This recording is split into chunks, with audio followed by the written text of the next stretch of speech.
இரவு பகல் போலீஸ் துணையோட 150 போலீஸ் போட்டுவிட்டு குப்பையை கொண்டு வந்து சட்டத்துக்கு மீறி சட்டத்துக்கு புறம்பாக கொட்டி இது வச்சுருந்தாங்க. நாங்கள் தொடர்ந்து போராடினா எதுவுமே செவி சாய்க்கல. எங்கள் மேலே வழக்கு தான் பாய்ந்த வழியோ குப்பையை நிறுத்துறது நிப்பாட்டில்.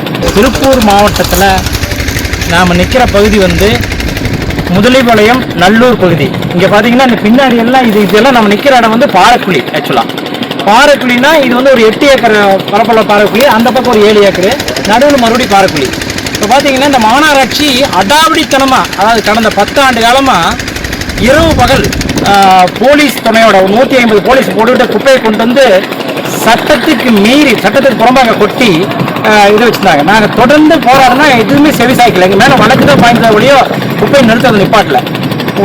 மறுபடியும் உயர்நீதிமன்றத்துக்கு போய் வழக்கு பதிவு செஞ்சு அங்கே வழக்கை நடத்தி அப்புறமா வந்து தடை உத்தரவு வாங்கிட்டு குப்பை போடுறது நிறுத்தணும். இந்த சூழ்நிலையில் நீதிமன்றம் என்ன சொல்லிக்குதுன்னா, இந்த குப்பையெல்லாம் உடனடியாக எடுக்கணும்னு சொல்லி போன ஜனவரி 2026 ஆர்டர் கொடுக்குறாங்க. ஆனால் மாநகராட்சி இது வரைக்கும் எந்த வேலையும் செய்யலை.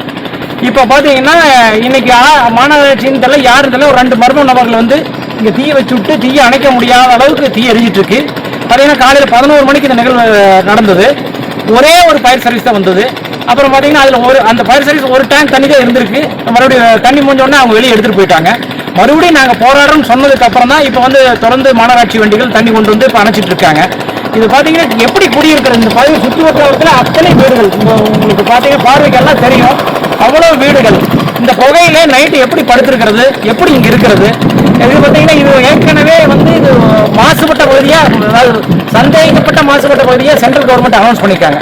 இன்னைக்கு இது இங்கே பார்த்தீங்கன்னா இந்த கையில் இருக்கிறதெல்லாம் டைஸ், திருப்பூரில் எக்ஸ்போர்ட் ஆகக்கூடிய பனியன் கம்பெனிலேருந்து எக்ஸ்போர்ட் ஆகி அதுக்கு அந்த பிரிண்டிங் டைஸ் நினைக்கிறதெல்லாம் பிரிண்டிங்லேருந்து டைஸ் பாருங்க, எல்லா பக்கம் dyes, printing waste, medical waste, என்ன கழிவு இல்லைங்க. அதான் அவ்வளோ ஒரு கருணை கொடூரமாக இதை வந்து மாசுபடுத்திட்டு இதை அகற்றுறதுக்கு உண்டான ஏற்பாடுகள் செய்யாமல் இன்னைக்கு பார்த்தீங்கன்னா மறுபடியும் மீண்டும் மாசுபடுத்தக்கூடிய ஒரு செயல் தான் செஞ்சு வச்சிருக்காங்க.